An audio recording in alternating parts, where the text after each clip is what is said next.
මියදුගේ කොමිටීතවක මසෙක්කේ තාවල් කුරේපේක දන්නවාදාන දියගඩි සුම්මියටුක මිනෝ මොස්සසතව කොමිටි දියගඩි සුම්මියටුක human rights and gender committee 11 ගඩි සුම්මියටුක petition committee 11 ගඩි සුම්මියටුක arm committee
voter dannawadaana huriya izzettere memberum wes adu madukol debon eden huriya izzettere memberum card kolta chekol debum dannawon gadol utur dairage izzettere member Muhammad Ibrahim Shalubafawa Kepak residence namuga urmalega feti housing mashruwa guligen dimai masata hallunuwe digulagen diuma Ahmed raitunge majidiyoge memberun dekewada yannawa gote denegatumattaka hushala gararu ರೈತುಂಗ ಮಜಿದಿಯ ಬಲಾಗತ ಮಾಮದ ಇಜ್ಜತ್ತಿನ ಮೆಂಬರ್ನ ಫಿನಿವಡಾನ ವಗುತಕ ವೋಟ್ ದೆಬುಂಗದೆ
ದೆಮ್ಮೆ ನೆಗೋಣ ವೋಟ್ಗೆ ನತೀಜಾ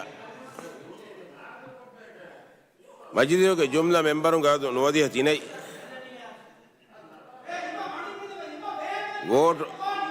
ವೋಟ್ಗೆ ನತೀಜಾ ಇದಾನು ಕುರಮನ್ ದಾರ್ ಹುರಿಯಾ ಇಜ್ಜತ್ತೆರಿ ಮೆಂಬರು ವೆಸ್ ನತೀಜಾ ಅಡೋಸ್ಯ ಮಟ್ಟಕ ಮಡುಮಾತಿರಿ ಕಮಾಯಕೀಗ ಗೊಂಡಿಕೊಳ್ತೋಗ ತಿಬ್ಬೆಮ ಹಂದ್ಮ ಫುಲ್ಕೋ ಅರ್ವಂ ಮಜಿದಿಯೋಗೆ ಜುಮ್ಲಾ ಮೆಂಬರು ಗಾದು ನೋದಿಯ ತಿನೈ ಹಾಜರತಿ ಮೆಂಬರು ಗಾದು ಫಸ್ತೋಳಸ್ ದೇ ಫೆನ್ನಕಮ ವೋಟ್ ದೇವಿ ಮೆಂಬರು ಗಾದು ಫಸ್ತೋಳಸ್ ಏಕೆ ನುಫೆನ್ನಕಮ ವೋಟ್ ದೇವಿ ಮೆಂಬರ್ ಕುಂಡೈ ವೈಗೊತ್ಕ ವೋಟ್ ದೇವಿ ಬೇನು ನುವಾಕಮ ವೋಟ್ ದೇವಿ ಮೆಂಬರ್ ಕೋಸ್ನೈ ವೋಟ್ಗ ಬ್ಯಾರಿ ಮೆಂಬರು ಗಾದು ಫಸ್ತೋಳಸ್ ಏಕೆ ಫಾಸ್ಮ ಬೇನು ವಾದದು ಎತ್ತಿರಿಸ್ ಎಂಕಮ ಮೀ ಗರಾರು ಮಜಿದಿಯ ಬಲಾಗತುಮ ರೈತುಂಗ ಮಜಿದಿ ಫಾಸ್ ವೆಜ್ಜೆ ಅದಿ ರೈತುಂಗ ಮಜಿದಿಯ ಗವಾದಕ ಸತೆ ಹವಣ ಮಾದಾಗ ರಾಗವಾಗುತ್ತ ಮೀ ಗರಾರು ದಿರಾಸಾ ಕುರುಮ ಗೆದರುವರಿಕಮ ಕಮಿಟಿಯ ಫೊನವಿಜ್ಜಕಮ ಗಾದನ್ನವು